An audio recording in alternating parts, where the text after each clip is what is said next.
Is Python's Random.Randint statistically random? So I'm testing and calculating the probabilities of certain dice rolls for a game. The base case if that rolling one 10-sided die. I did 1,000,000 samples of this and ended up with the following proportions.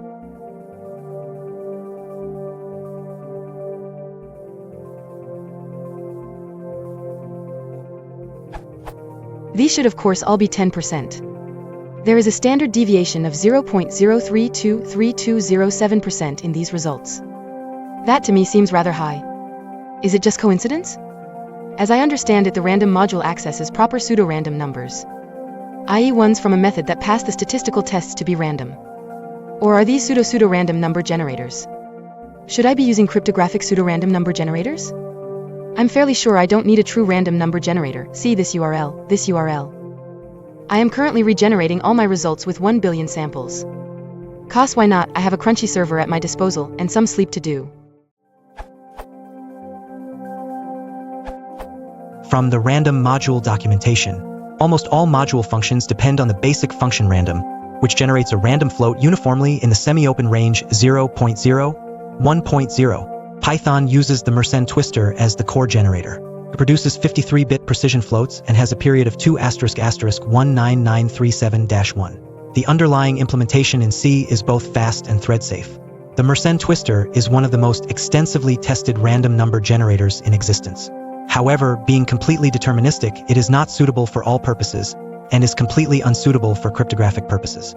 From the Wikipedia article on the Mersenne twister, it provides for fast generation of very high-quality pseudo-random numbers, having been designed specifically to rectify many of the flaws found in older algorithms. If you have an OS-specific randomness source, available through os.urandom, then you can use the random.systemRandom class instead. Most of the random module functions are available as methods on that class. It perhaps would be more suitable for cryptographic purposes. Quoting the docs again, the return data should be unpredictable enough for cryptographic applications, though its exact quality depends on the OS implementation. Python 3.6 adds a secrets module with convenience methods to produce random data suitable for cryptographic purposes. The secrets module is used for generating cryptographically strong random numbers suitable for managing data such as passwords, account authentication, security tokens, and related secrets. In particularly, secrets should be used in preference to the default pseudo-random number generator in the random module, which is designed for modeling and simulation, not security or cryptography. Yes, it is statistically random for all practical purposes. The random variation you saw is perfectly normal. In fact, it would be a poor RNG if it didn't have variation like that. Since the period of the PRNG is 2**19937-1, you would need to generate more numbers than there are atoms in the universe before you see a non-random distribution. Note that if you generate 623-dimensional vectors, it becomes non-random much sooner.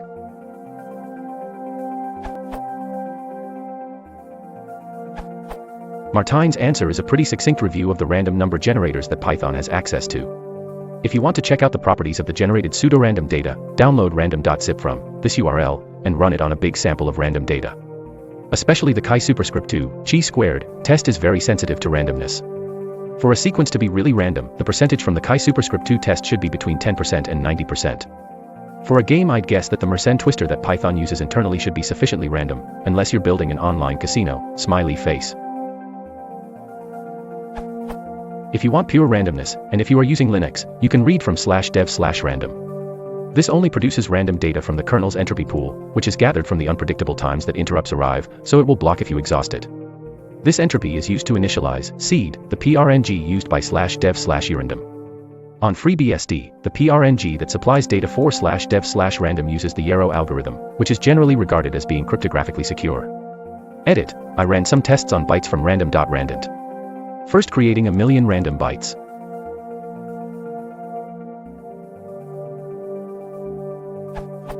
Then I ran the ent program from Formulab on it.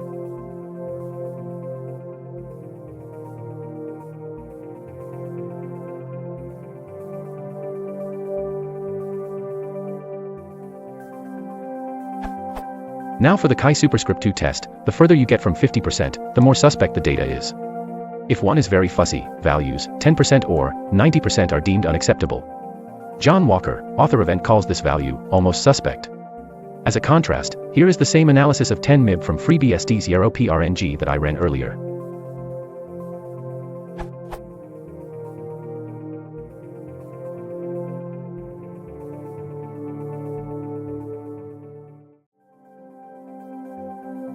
While there seems not much difference in the other data, the chi superscript 2 percentage is much closer to 50%.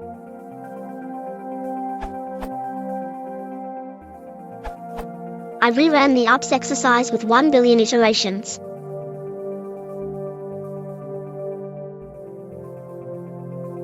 Here's the reformatted result.